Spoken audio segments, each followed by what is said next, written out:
Hello friends, मैं अमित कुमार और आज मैं आपके सामने लेकर के आया हूँ video number 4 for change in profit sharing ratio among existing partner.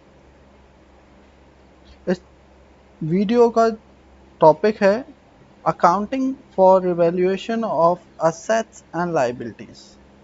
तो इस चैप्टर में हम सीखेंगे कि असेट्स एंड लायबिलिटीज का रिवैल्यूएशन हम कैसे करते हैं और क्यों करते हैं। सबसे पहले तो हम समझ लेते हैं कि revaluation of assets and liabilities की ज़रूरत क्यों पड़ी। Revaluation of assets and liabilities की बेटे ज़रूरत इसलिए पड़ी क्योंकि जो बिजनेस स्टार्ट किया गया था पास्ट में, तो कुछ असेट्स हमने खरीदी होंगी, कुछ लायबिलिटीज बिजनेस चलाने के दौरान हमारी कुछ लायबिलिटीज क्रिएट हुई होंगी। जो हमारी बैलेंस शीट बनाई जाती है वो हिस्टोरिकल वैल्यूज़ पर बनाई जाती है। हिस्टोरिकल वैल्यूज़ मतलब जिस भी प्राइस पर वो खरीदी गई थी उसी प्राइस पर आपकी सारी असेट्स को रिकॉर्ड किया जाता है। बट ओवर द टाइम हम कंसिडर करते हैं कि हमारी जो बुक वैल्यू है और मार्केट में जो उसके मूल्य हैं, मतलब वैल्यू है, वो डिफरेंट है एक्चुअल से। तो जब भी प्रॉफिट शेयरिंग रेशियोज चेंज होते हैं और उस चेंजिंग प्रॉफिट शेयरिंग रेशियोज में किसी एक पार्टनर को या एक से ज़्यादा पार्टनर को कुछ सेक्रीफाइस करना पड़ता है और वाइसी वर्सा कुछ पार्टनर्स को इसका फ़ायदा भी होता है, तो इस फायदे को ना एडजस्ट किया जाता है। किस रेशियो में? Sacrifice gaining partner to sacrificing partner in gaining sacrifice ratio. हम इसे कैसे एडजस्ट करेंगे, किस तरीके से इसे कवर करेंगे, वो हम आगे समझेंगे। इस revaluation of assets and liabilities को करने के लिए समझने के लिए हमें दो केसेस को समझना पड़ेगा। पहला केस है when the revised value are to be recorded in the book. जब पार्टनर्स चाहते हैं कि जो भी मार्केट वैल्यू है उसको हम बुक वैल्यू बना लें, मतलब नई बुक बैलेंस शीट में जो मार्केट वैल्यू है उसी को रिकॉर्ड किया जाए। तब हम क्या क्या काम करेंगे और किस तरीके से एंट्रीज को रिकॉर्ड करेंगे समझते हैं। हम रिवैल्यूएशन अकाउंट बनाएंगे और रिवैल्यूएशन अकाउंट हम कैसे बनाते हैं ये चीज़ हम समझते हैं। आई थिंक आपको रिवैल्यूएशन अकाउंट का परफॉर्मा दिख रहा है और हम ये परफॉर्मा को वन बाय वन समझते हैं। रिवैल्यूएशन अकाउंट का जो नेचर है ना बच्चे, वो नॉमिनल इन नेचर है। और नॉमिनल नेचर जैसे कि P&L अकाउंट का होता था, ठीक उसी तरह से सारे लॉसेस और एक्सपेंस को फर्दर, मतलब सारे लॉसेस को हम डेबिट करेंगे और सारे इनकम को हम क्रेडिट करेंगे। अगर इनकम या प्रॉफिट है जो भी, उसको हम क्रेडिट करेंगे। तो let's talk about it by item wise item. Two decrease in value of assets, अगर आपकी असेट्स की कोई वैल्यू घटी है, जैसे कि सपोज करो आपकी बुक में जो फिक्स्ड असेट्स की जो वैल्यू थी वो 1 लाख थी, बट आज आप मार्केट में देखने जा रहे हो तो उस फिक्स्ड असेट्स की वैल्यू 90,000 हो गई। वैल्यू घटी है तो ये आपका एक तरह का लॉस है। इसको आप रिवैल्यूएशन अकाउंट में सॉरी इसको आप रिवैल्यूएशन अकाउंट में डेबिट करोगे। On the other side, in case आपकी जो फिक्स असेट्स थी उसकी वैल्यूएशन 1 लाख थी और आपकी जो फिक्स असेट्स की वैल्यू बढ़ करके 1,20,000 हो जाती है, तो there is a increment in the value of asset by 20,000 rupees. ये जो 20,000 रुपीज बढ़े हैं, ये एक तरह का आपका फायदा है और इस फायदे को आप रिवैल्यूएशन अकाउंट के क्रेडिट साइड रिकॉर्ड करोगे, जैसे कि आप देख पा रहे हो। अब हम बात करें, लाइबिलिटीज़ की। बेटा लाइबिलिटीज़ आपके जो भी देनदारियां होती हैं जो आपको पे करना है नियर फ्यूचर में, उनको हम लाइबिलिटीज़ बोलते हैं। और अगर आपके लाइबिलिटीज़ बढ़ेंगी तो ये आपका लॉस है। तो इंक्रीज इन लाइबिलिटीज़ आप डेबिट साइड दिखाओगे। ऑन द अदर साइड कोई लाइबिलिटी थी आपको पे करनी थी, अब किसी भी वजह से सपोज करो हमारे जो क्रेडिटर्स हैं उनको हम थोड़ा अर्ली पेमेंट कर रहे हैं, उस अर्ली पेमेंट की वजह से हमारे क्रेडिटर ने हमें थोड़ा कैश डिस्काउंट दे दिया, या हमारे क्रेडिटर्स को हमें थोड़ा कम पेमेंट करना है। तो लाइबिलिटीज अगर कम हो रही हैं तो ये हमारा फायदा है और इसको हम क्रेडिट साइड दिखाएंगे रीवैल्यूएशन अकाउंट के। ओके, अब अनरिकॉर्डेड लाइबिलिटी क्या होता है बच्चा? जब हम revaluation of assets and liabilities कर रहे थे तो कुछ लाइबिलिटीज ऐसी पता लगी जो कि हमें पास्ट में पे नहीं करनी थी, लेकिन अब अचानक से पता लगा कि यार ये लाइबिलिटीज भी पे ऑफ करनी है। ऐसा कभी कभी रियल लाइफ में भी होता है।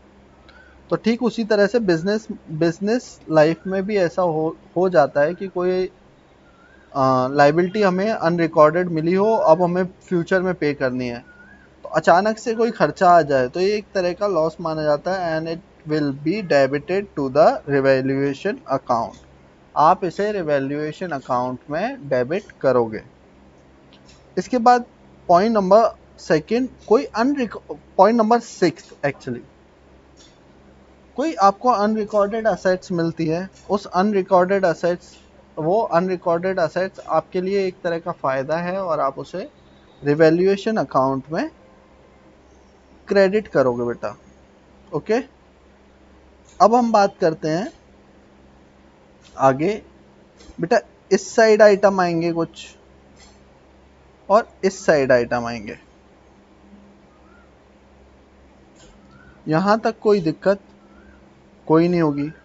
आप दोनों साइड को प्लस करोगे, दोनों साइड को प्लस करोगे और जो भी ज्यादा होगा, मतलब विच एवर इज हायर, आप दोनों साइड टोटल करो लिखोगे और नेट ऑफ करोगे हायर में से lower.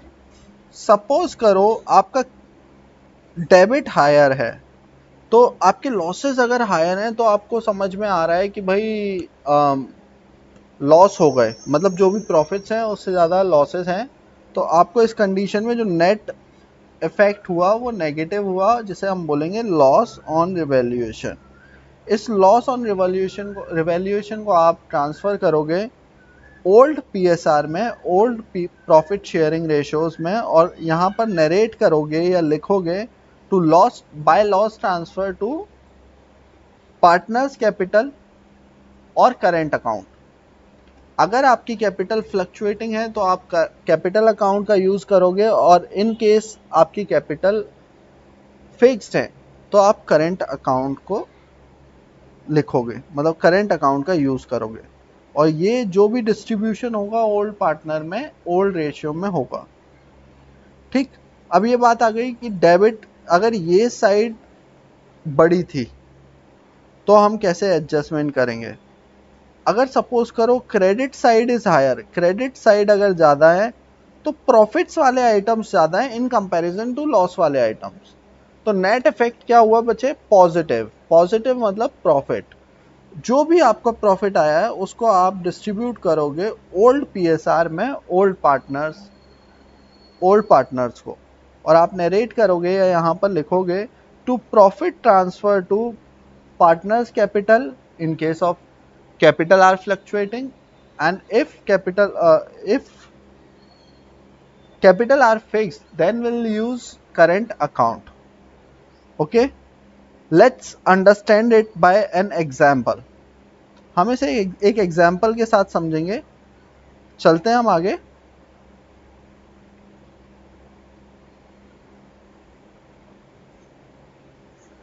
Yup, this is your question. हम इस क्वेश्चन को रीड कर रहे हैं बच्चे।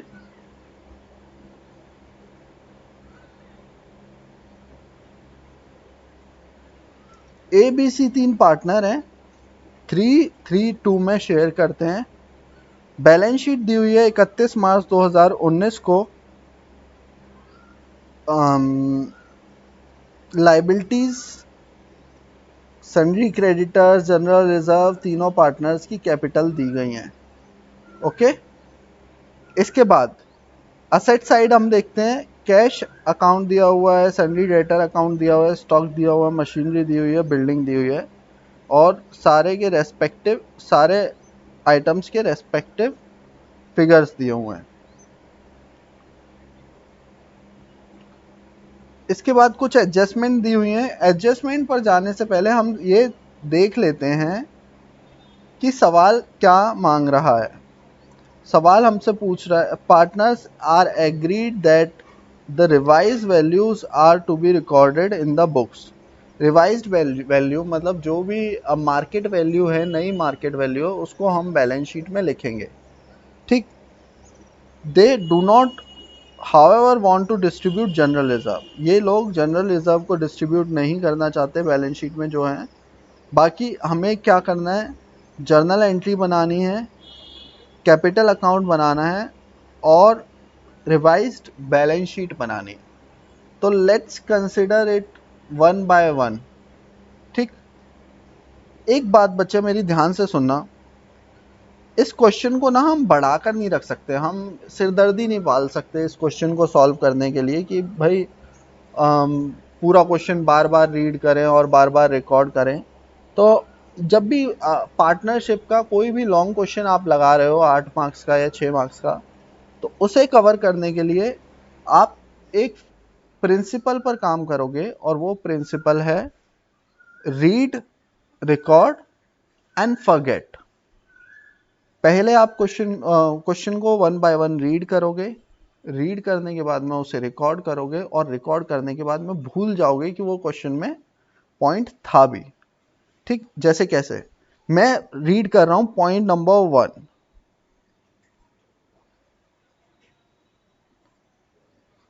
Stock to be valued at 1,10,000। अगर हम क्वेश्चन में बैलेंस शीट में देखते हैं तो हमारा स्टॉक 1,20,000 है, और मार्केट में जब जाकर के देखा तो हमारे स्टॉक का वैल्यूएशन क्या है बच्चे, 1,10,000। तो there is a loss of ₹10,000। इस 10,000 के लॉस को हम कहां डालेंगे,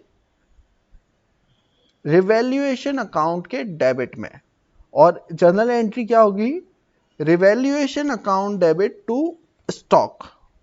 तो हम पहली एंट्री अपने सॉल्यूशन में, हम सॉल्यूशन पर साइमल्टेनियसली चलते हैं और सॉल्यूशन को समझेंगे। तो पहली एंट्री हमने की रिवैल्यूएशन टू स्टॉक 10,000। आप सारी एंट्रीज को अलग अलग कर सकते हो, कोई ज़रूरत नहीं है एक साथ सारी एंट्रीज करने की।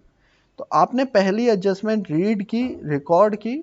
अब इसे भूल जाओ, इसे पूरे सवाल में आपको याद नहीं रखना। इसके बाद हम चलते हैं पॉइंट नंबर सेकंड पर। Point number second clear cut आपको बोल रहा है there is a depreciation of rupees of, एक सेकेंड, यहां पर डेप्रीशिएशन लगाना है हमें मशीनरी पर, कितना, 10% का। ठीक, 10% का डेप्रीशिएशन लगाना है। मशीनरी की वैल्यूएशन बुक्स बैलेंस शीट में कितनी दी हुई है, 1,59,000। 1,59,000 का 10%, 15,900। आपकी जो मशीनरी की वैल्यू घटी बचे वो 15,900 घटी, और आप के लिए ये 15,900 लॉस है या प्रॉफिट है। I think you should be known that ये एक लॉस है, और इसको हम डेबिट करेंगे रिवैल्यूएशन अकाउंट में। साइमल्टेनियसली इसकी जो जर्नल एंट्री होगी वो जर्नल एंट्री है revaluation account debit to machinery. आपने फर्स्ट एंट्री रिकॉर्ड की,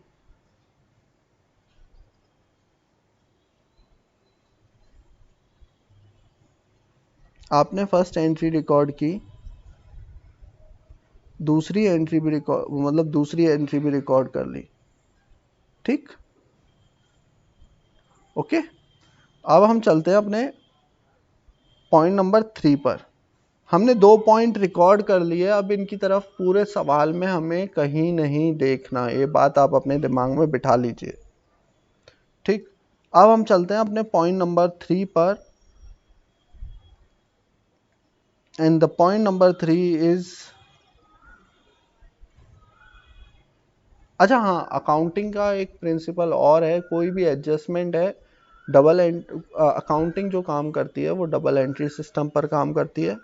और डबल एंट्री सिस्टम में अगर हम किसी भी एडजस्टमेंट को रिकॉर्ड कर रहे हैं तो वो दो जगह इम्पैक्ट करेगी। इसे दूसरी जगह हम इसका दूसरी जगह इम्पैक्ट हम देखेंगे जर्नल एंट्री के थ्रू। ठीक, अभी हम आगे चलते हैं पॉइंट नंबर 3 पर। एक प्रोविजन बनाना है हमें डेटर्स पर 5% पर एनम। हमारे पास डेटर्स कितने, 5% का डेटर्स कितने दिए हुए हैं, 44,000। 44,000 का 5%, अगर हम ये मानते हैं कि हमें 5% के डेटर्स डूब सकते हैं, तो हमारा 5% जो भी हुआ 44,000 का, वो एक तरह का लॉस हुआ। एंड आप साइमल्टेनियसली इसको भी आप डेबिट करोगे रिवैल्यूएशन अकाउंट में, और आपकी जो जर्नल एंट्री होती है वो होगी, जर्नल एंट्री होती है वो क्या होगी बेटा, revaluation account debit to provision for doubtful debts, provision for doubtful debts. ठीक है,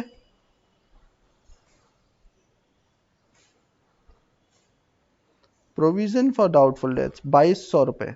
और आपने 3 जर्नल एंट्री अब तक कर चुके हो। इसके बाद नेक्स्ट,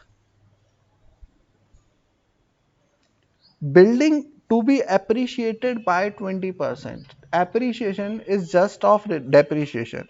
अगर किसी भी फिक्स असेट्स की वैल्यू अगर घटती है तो उसे डेप्रिशिएशन बोलते हैं।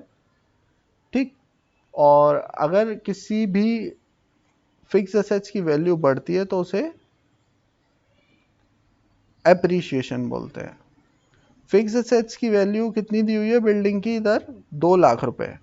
इन केस आपके 20% एप्रिशिएशन हुआ है तो 2 लाख का 20% 40,000, it is a kind of profit. इसके लिए हम इसे रिवैल्यूएशन अकाउंट को क्रेडिट करेंगे। रिवैल्यूएशन अकाउंट को क्रेडिट कैसे करेंगे, building account debit, building account debit to revaluation 40,000। अब हम चलते हैं अपने नेक्स्ट पॉइंट पर।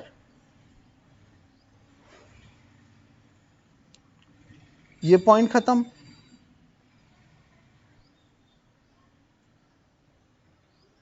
नेक्स्ट पॉइंट है liability for 2500 included in sundry creditor is not likely to arise.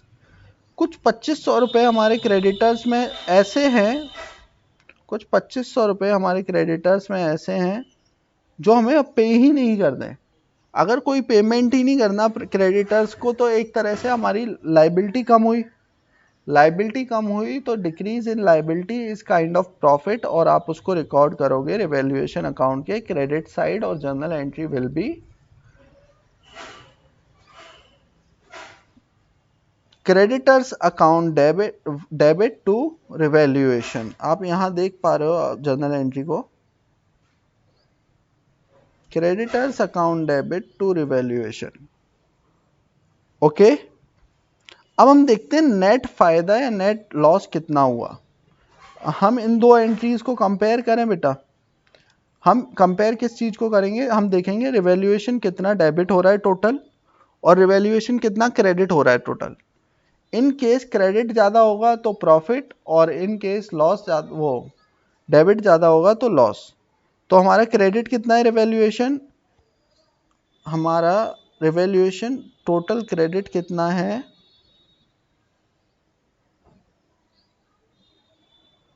हमारा रिवैल्यूएशन क्रेडिट है 42,500। हमारा रिवैल्यूएशन डेबिट कितना है 28,100। जब हमने नेट फिगर इन दोनों फिगर्स को माइनस किया तो आपका नेट फिगर क्या आया, दैट्स 14,400। अब इस 14,400 को हम क्या करेंगे, ये एक काइंड ऑफ प्रॉफिट है। इस प्रॉफिट को हम पार्टनर्स को डिस्ट्रीब्यूट करेंगे, और अगर कोई भी प्रॉफिट अगर किसी भी पार्टनर को दिया जाता है तो it's a kind of profit, और ये किसी भी पार्टनर की कैपिटल बढ़ाएगा। Old profit sharing ratio is given in the question, और ओल्ड प्रॉफिट शेयरिंग रेशियो कितने हैं बच्चे क्वेश्चन में, देख लेते हैं।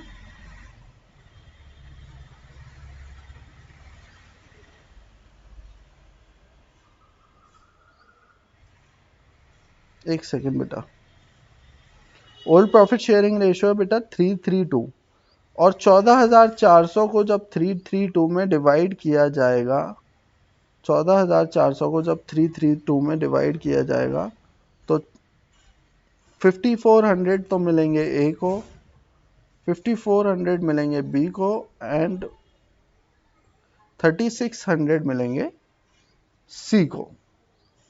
ठीक, इसके बाद सब देखते हैं सवाल आगे क्या कह रहा है। हम ये भी चेक करते हैं कि हमने इस सवाल को कितना छोटा किया। हमने इस सवाल को लगभग यहाँ तक ख़त्म कर दिया, मतलब सारी एडजस्टमेंट ख़त्म हो चुकी हैं। तो अब हम समझते हैं कि आगे क्या करना है हमें इस सवाल में।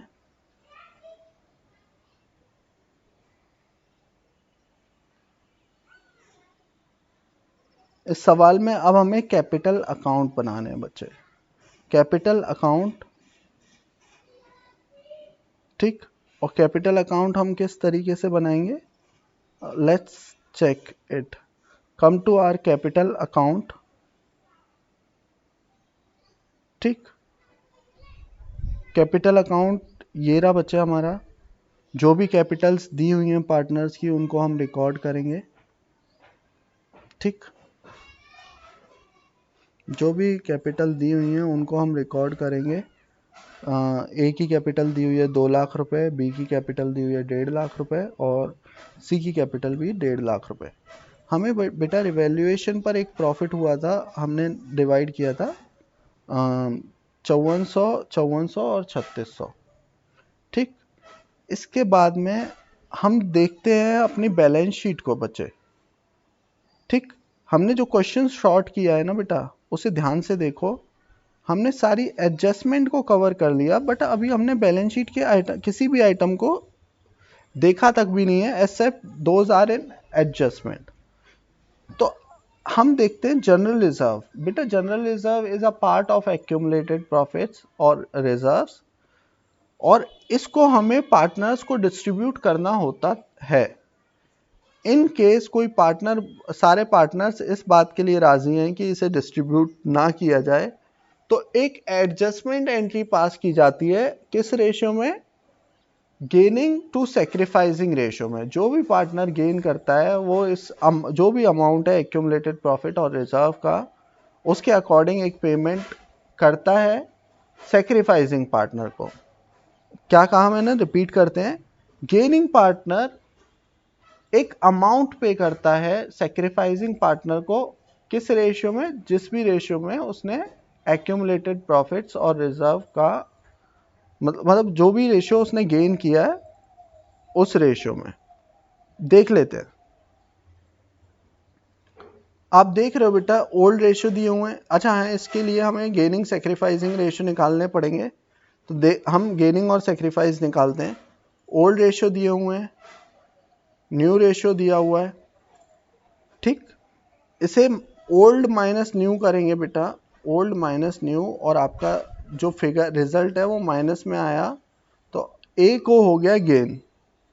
दूसरे साइड बी का ओल्ड रेशियो और न्यू रेशियो को नेट ऑफ किया, तो बी को क्या हुआ बेटा, सेक्रीफाइस, एंड सी को भी इसी तरह से सी ने भी सेक्रीफाइस किया।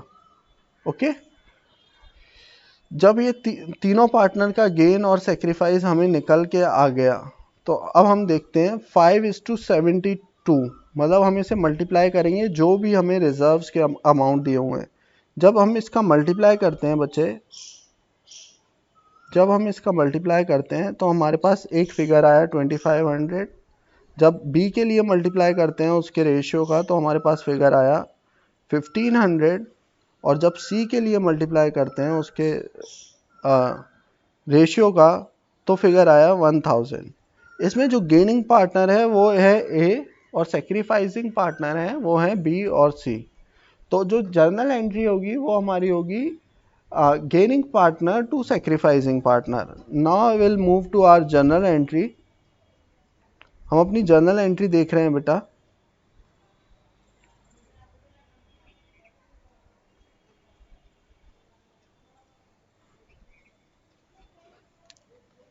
आप जर्नल एंट्री देख रहे हो बेटा?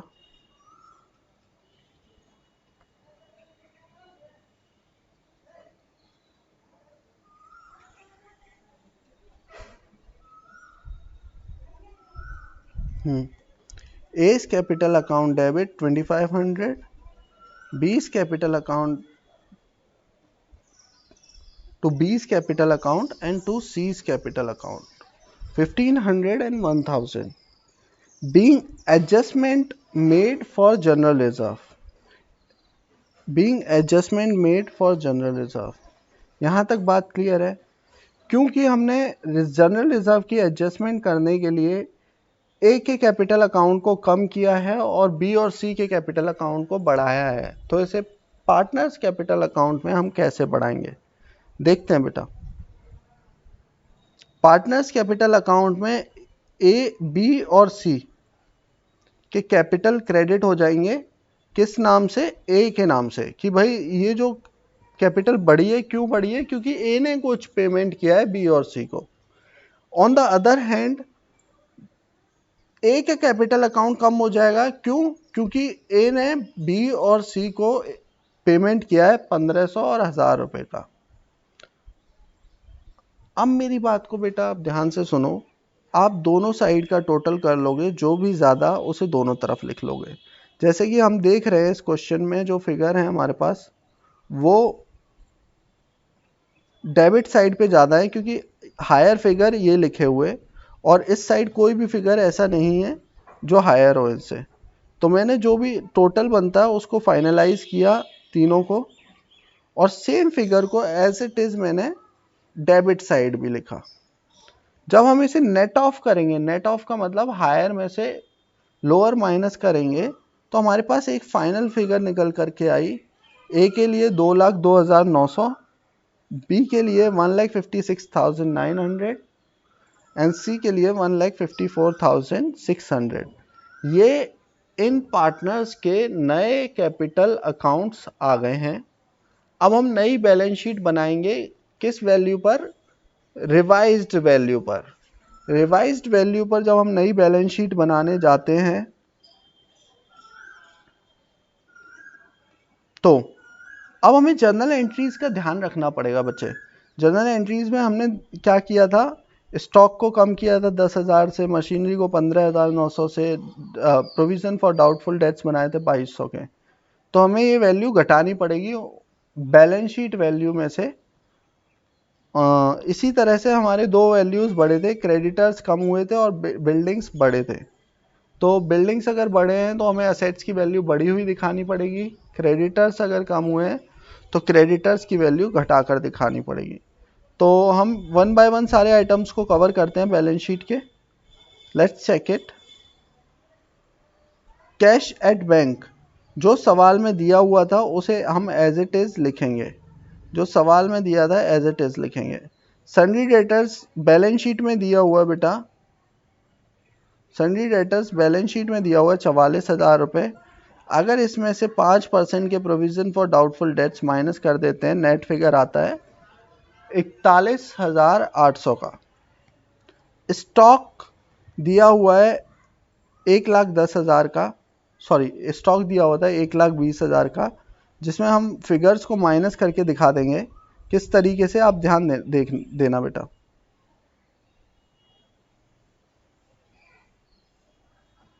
यहाँ पर हम लिखेंगे 1,20,000 माइनस 10,000 और फाइनल फिगर को हम बाहर बैलेंस शीट में दिखा देंगे।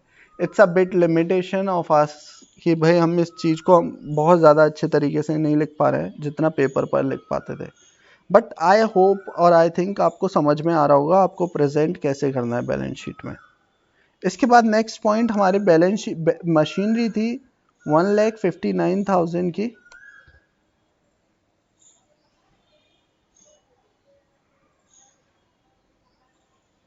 जिस पे आपको 15,900 का डेप लग गया। इसको भी आप अंदर ब्रैकेट में आप इस तरह से दिखा देंगे और फाइनल फिगर को बाहर लिखेंगे। सेम बैलेंस शीट 2 लाख की थी, 40,000 का आपको प्रॉफिट हुआ और final figure will written in the outside column. इसी तरह से आप सन्ड्री क्रेडिटर्स को भी रिकॉर्ड करोगे। क्रेडिटर्स थे आपके 24,000 के और सन्ड्री क्रेडिटर्स पर आपको एक सेकेंड बचे, सन्ड्री क्रेडिटर्स पर आपको एक प्रॉफिट हुआ, ठीक, एक सेकेंड, सन्ड्री क्रेडिटर्स पर आपको प्रॉफिट हुआ और आपको जो पेमेंट करना था उससे कम पेमेंट आपको करना पड़ेगा। क्योंकि आपको उससे कम पेमेंट करना है तो ये आपका एक तरह का प्रॉफिट है। आप इसे सन्ड्री क्रेडिटर्स में से माइनस कर दोगे। किस तरह से दिखाओगे? सेम उसी तरह से कि इंटरनल ब्रैकेट में आप 24,000 माइनस 2500 करोगे और जो भी फाइनल फिगर होगा उसको आप बाहर दिखा दोगे। जनरल रिजर्व, वैसे तो हम जनरल रिजर्व को डिस्ट्रीब्यूट करते हैं, बट सवाल ने ही हमको बोला है कि जनरल रिजर्व डिस्ट्रीब्यूट नहीं करने। तो जब जनरल रिजर्व को हमें डिस्ट्रीब्यूट नहीं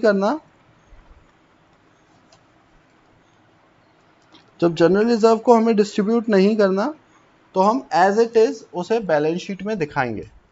ठीक, इसके बाद में रिवाइज्ड बैलेंसेस जो कैपिटल के हैं आप उनको लिख दोगे और आपकी बैलेंस शीट मैच हो जाएगी बेटा। ओके, आपकी बैलेंस शीट मैच हो जाएगी।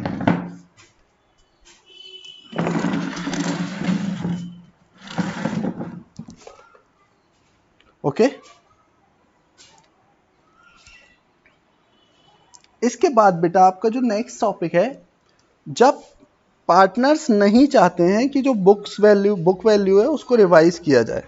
मतलब पार्टनर्स ये चाहते हैं जो पुरानी वैल्यूज चली आ रही थी उसी पर आप अपनी बैलेंस शीट को दिखाओ। तो ऐसा कैसे पॉसिबल हो? इसे पॉसिबल करने के लिए हम अपना नेक्स्ट सॉल्यूशन देखते हैं। ठीक, एक मिनट। जो हमारा फर्स्ट इलस्ट्रेशन है सेम वही क्वेश्चन है हमारा, बट उस क्वेश्चन में पार्टनर्स चाहते हैं कि बैलेंस शीट की जो भी वैल्यू है उनको रिवाइज ना किया जाए। तो हम क्या करेंगे, ध्यान से देखना बेटा। हमें स्टॉक पर जो लॉस हुआ 10,000 का, हमें मशीनरी पर लॉस हुआ 15,900 का, हमें प्रोविजन फॉर डाउटफुल मतलब लॉस हुआ 2,200 रुपये का। टोटल लॉस हमारा कितना? 2,800 रुपये। ठीक, इसके बाद हमें बिल्डिंग पर प्रॉफिट हुआ 40,000 का, सन्ड्री क्रेडिटर्स 2,500 के, नेट प्रॉफिट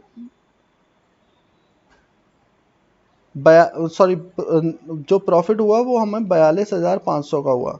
अब इस फिगर को अगर हम नेट ऑफ करें, हायर में से ज़्यादा में से अगर लोअर को हम माइनस करते हैं तो हमारे पास फिगर आते हैं 14,400 के। ठीक, ये 14,400 का जो प्रॉफिट है, इसके लिए जो भी एग्जिस्टिंग पार्टनर हैं उनमें से कोई सेक्रीफाइस कर रहा है तो कोई गेन कर रहा है। और हमने पिछले सवाल में निकाला भी है कि ए गेन कर रहा है रेशियो को और बाकी के दो पार्टनर सेक्रीफाइस कर रहे हैं। एक बारी दिखा देता हूं मैं आपको कि उन्होंने ए ने कितना सेक्रीफाइस किया है और बी और सी ने कितना, सॉरी, ए ने कितना गेन किया है और बी और सी ने कितना सेक्रीफाइस किया है। Let's check it. I think आपको दिख रहा है, ए ने जो गेन किया है वो ये है 5:72। बी और सी ने कितना सेक्रीफाइस किया, दैट 3:2। तो अब हम इस पर बात करते हैं कि ये 14,400 का होगा क्या। बेटा 14,400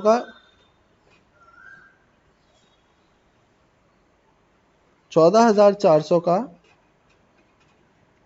हम एक एडजस्टमेंट एंट्री पास करेंगे। उस एडजस्टमेंट एंट्री को सेम उसी रेशियो में गेनिंग पार्टनर को डेबिट करते हुए और सेक्रीफाइसिंग पार्टनर को क्रेडिट करते हुए हम एक जर्नल एंट्री करेंगे। ठीक, इस जर्नल एंट्री करने के लिए ध्यान से देखना, हमारे पास प्रॉफिट ऑन रिवैल्यूएशन है 14,400 के, जनरल रिजर्व है 36,000 के, टोटल क्रेडिट फिगर्स क्या आ गया 50,400। इस 50,400 को के लिए एक एडजस्टमेंट एंट्री की जाएगी जो कि गेनिंग पार्टनर को डेबिट करते हुए सेक्रीफाइसिंग पार्टनर को क्रेडिट करेंगे। तो let's find out the figure. जो हमारे गेन थे वो 5:72 थे। हमारा नेट क्रेडिट फिगर कितना है बेटा, दैट इज 50,400 मल्टीप्लाई करके फिगर आ गया आपका 3,500। Same on the other side B के लिए जो आपका फिगर आ गया वो 21,000 और सी के लिए जो आपका फिगर आ गया वो 1400। ठीक, आप एक जर्नल एंट्री कर लेंगे। Journal entry will be A's capital account debit to B's capital to C's capital. जब कभी पार्टनर्स ये चाहते हैं कि उनकी बैलेंस शीट रिवाइज ना की जाए तब कोई रिवैल्यूएशन अकाउंट नहीं बनाना होता। ठीक, केवल कोई पार्टनर्स कैपिटल अकाउंट की कोई ऐसी खास ज़रूरत नहीं होती क्योंकि हमने बैलेंस शीट को रिवाइज किया ही नहीं है। एक एडजस्टमेंट एंट्री पास की जाती है जिसमें जो भी सेक्रीफाइसिंग पार्टनर है उसको कुछ पेमेंट किया जाता है गेनिंग पार्टनर के द्वारा, और जो पार्टनर्स की कैपिटल है वो रिवाइज हो जाएगी बस इस फिगर के साथ।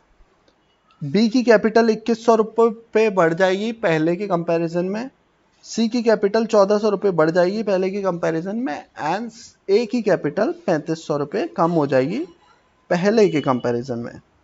ओके बेटा, आपको ये समझ में आया?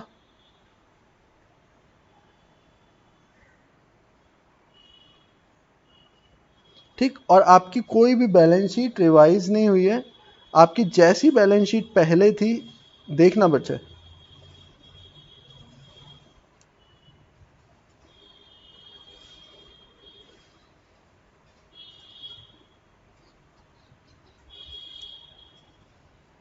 आपकी जैसी बैलेंस शीट पहले थी वैसी ही बाद में भी रहेगी।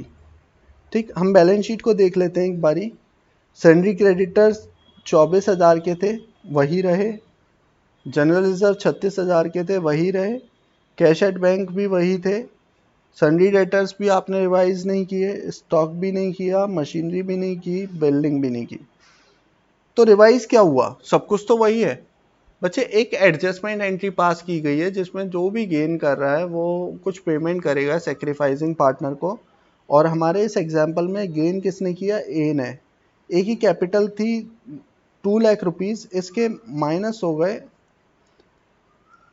इसे अपनी कैपिटल में से 3,500 रुपये कम करने पड़े। ठीक, 3,500 रुपये कम करने पड़े जो कि क्रेडिट हुए ए और बी और सी में 2,100 और 1,400 रुपए के हिसाब से।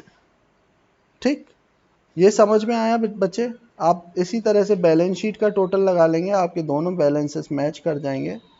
और मुझे लगता है आपको ये इलस्ट्रेशन काफ़ी अच्छे से समझ में आया होगा। इन केस नहीं समझ में आया है तो you can ask me in comment. आप कमेंट में केवल यही नहीं, अपने डाउट्स ही नहीं, मेरे को अगर कोई आपका कोई सजेशन है कि what I can do better in this video, you can share it with me.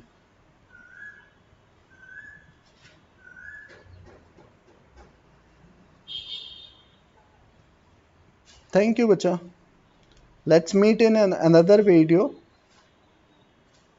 हम जल्दी ही अपने another video में मिलते हैं, तब तक के लिए गुड बाय।